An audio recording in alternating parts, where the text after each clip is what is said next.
আসসালামু আলাইকুম 26 ব্যাচ তোমরা অনেকেই জানতে চেয়েছিলে রাইটিং পার্টসের যে আইটেমস গুলো আছে এগুলো আসলে কতটুকু লেখা উচিত, লেখার কোয়ালিটি ভালো করব নাকি কোয়ান্টিটি ভালো করব নাকি কোয়ালিটিও ভালো করতে হবে কোয়ান্টিটিও বাড়াইতে হবে। ভাইয়া পরীক্ষার হলে টিচার যে নাম্বার দিবেন কোনটার উপর বেস করে নাম্বার দিবে আজকে আলোচনা করব এই ভিডিওতে।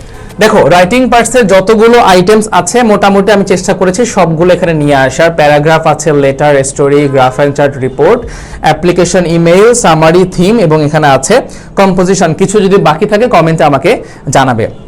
সবার প্রথমে আসি, এই যে paragraph, letter, story, graph and chart, report, এই যতগুলো আইটেম আমি এখানে লিখেছি এগুলো সাধারণত 2 পৃষ্ঠার মধ্যে লেখা ভালো। 2 পৃষ্ঠার মধ্যে ভাইয়া কারা লিখবে?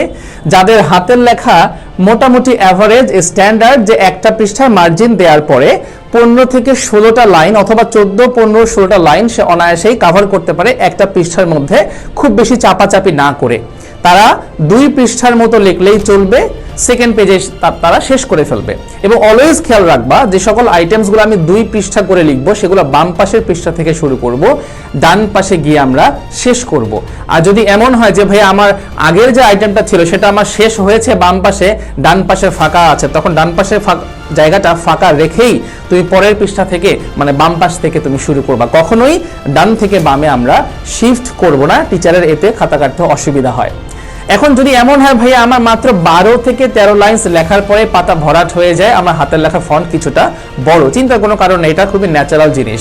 তোমরা কি করবা, 2 পৃষ্ঠা লেখার পরে 3 নাম্বার পৃষ্ঠায় যাবা, 3 নাম্বার পৃষ্ঠায় গিয়ে খুব বেশি না 1/3 লিখবা। খুব বেশি না ভাই, আমি আবারও বলছি মাত্র 1/3 লিখবা। মানে তুমি সম্পূর্ণ পাতাকে যদি ভাগ করো 3 ভাগে, 3 ভাগের 1 ভাগ লিখবা। তার মানে যদি বিশাল বড় এই এত বড় যদি পাতা হয় তুমি শুধু এইটুকুর মধ্যেই লেখা শেষ করে দিবা, এর বেশি লিখতে যেও না। তাহলে কি হবে, তোমার কোয়ান্টিটি তো বাড়বে বাট লেখার কোয়ালিটি খারাপ হতে পারে। একই কথা তুমি বারবার নিয়ে আসবা, টিচার বিরক্ত হয়, এতে নাম্বার কমিয়ে দিবে। আর যাদের হাতের লেখা ছোট, আরো ছোট, দেখা যায় 1 পৃষ্ঠার মধ্যে 18 লাইন 19 লাইন চলে আসছে, তোমরা একটু ফাঁকা করে লিখবা, 2 লাইনের মাঝখানে একটু গ্যাপ বেশি দিয়ে লিখবা। তোমরা 1.5 পৃষ্ঠা থেকে শুরু করে 2 পৃষ্ঠার মধ্যেই কষ্ট করে হলেও নিয়ে যাবে। কখনোই কেউ 1 পৃষ্ঠার মধ্যে এই 5টা আইটেম লিখবে না, তখন তোমার নাম্বার কমে আসবে। ঠিক আছে ভাইয়া, এটা খেয়াল রাখবে সবাই। এটা গেল আমাদের 1 নাম্বার। 2 নাম্বারে যে আইটেমসগুলো রাখছি আমি, অ্যাপ্লিকেশন মানে ফর্মাল লেটার অথবা ইমেইল। আমরা জানি যে লেটারও আসতে পারে, ইমেইলও আসতে পারে, ইমেইল আসার সম্ভাবনা কম, তারপরেও মনে রাখি অ্যাপ্লিকেশন স্ট্রিক্টলি আমরা 1 পৃষ্ঠায় লিখবো। এখন তুমি বাম পাশের পৃষ্ঠায় লেখো কিংবা ডান পাশের পৃষ্ঠায় লেখো, ডাজন্ট ম্যাটার। যদি এমন হয় ভাইয়া হাতের লেখা আমার খুবই বড়, আমার 1 পৃষ্ঠার মধ্যে কোনোভাবেই হবে না, যাদের লেখা বড়, আমি তোমাকে কোয়ান্টিটি বাড়াইতে বলছি না, যাদের ফন্ট বড় লেখার, তোমরা বাম পাশের পৃষ্ঠা শুরু করে অ্যাপ্লিকেশন ডান পাশে গিয়ে শেষ করতে পারো। তবে আমি এটা অনুৎসাহিত করছি, এটা কখনোই করা যাবে না। 1 পৃষ্ঠার মধ্যে লেখার সবাই চেষ্টা করবা। অ্যাপ্লিকেশন ফরম্যাটগুলো নিয়ে আমি একটা আলাদা ভিডিও বানাবো সবগুলো ইনশাআল্লাহ। ইমেইল 2টা ওয়ার্ড মনে রাখবা, একটা হচ্ছে প্রিসাইজ অ্যান্ড কনসাইজ, সুনির্দিষ্ট এবং সংক্ষিপ্ত। ইমেইল আর লেটার কিন্তু সেম জিনিস না। লেটারকে আমরা বাড়িয়ে লিখি, বন্ধু তুমি কেমন আছো, আমি তো খুব ভালো আছি, আজকে আমি লিখবো আমি পরীক্ষার প্রিপারেশন কেমন নিয়েছি, তুমিও কিন্তু আমাকে জানাবা তোমার পরিস্থিতি কেমন। এগুলো আমরা ইনফর্মাল লেটারে ব্যবহার করি। ইমেইল এটা ফর্মাল জিনিস, অল্প লিখতে হয়। তুমি 1 পৃষ্ঠার মধ্যে, আমি তো বরঞ্চ সাজেস্ট করি একটা পৃষ্ঠা যদি 3 ভাগ করো, 3 ভাগে 2 ভাগের মধ্যে তুমি মেইল শেষ করে ফেলবা।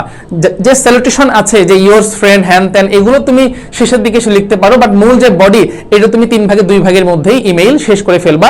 ইমেইল কখনো বাড়লে নাম্বার তুমি কম পাবা।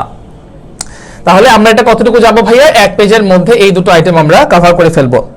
এবার আসি সব থেকে ঝামেলাযুক্ত 2টা টপিক, একটা হচ্ছে সামারি আর একটা হচ্ছে থিম। সামারিটা আগে আলোচনা করি। সামারি একটা সুনির্দিষ্ট ব্যাখ্যা বা সুনির্দিষ্ট নিয়ম আছে। সেটা হচ্ছে, ধরো তোমাকে যে প্যাসেজটা দেয়া থাকবে, সামারি কিন্তু ভাইয়া সিন প্যাসেজ, তাই না, মানে তোমাকে দিয়ে দিবে আমাদের বই থেকে। তোমাকে যেটা করতে হবে, আইডিয়া করতে হবে সম্পূর্ণ প্যাসেজের মধ্যে কতগুলো শব্দ আছে। তুমি যে কোনো একটা লাইন গুনবা, যে ধরো যদি একটা লাইনের মধ্যে কথা বলছি আমি, 10টা শব্দ দেওয়া আছে এবং সম্পূর্ণ প্যাসেজটাতে 10টা লাইন আছে, তাহলে সামারিতে শব্দের সংখ্যা কত হচ্ছে, 100টা হচ্ছে। যদি 100টা সংখ্যার প্যাসেজ হয় তাহলে আমরা সামারি লেখার ক্ষেত্রে যেটা করব, 1/3 অফ দ্য প্যাসেজ, তাহলে 100 ওয়ার্ডকে তুমি 3 দ্বারা ভাগ করো, কত পাবা, 33 ওয়ার্ডস তুমি পাচ্ছ এরপরে তুমি কি পাবা, +-5, তুমি 5টা শব্দ এক্সট্রা যোগ করতে পারো, 5টা শব্দ তুমি বিয়োগ করতে পারো।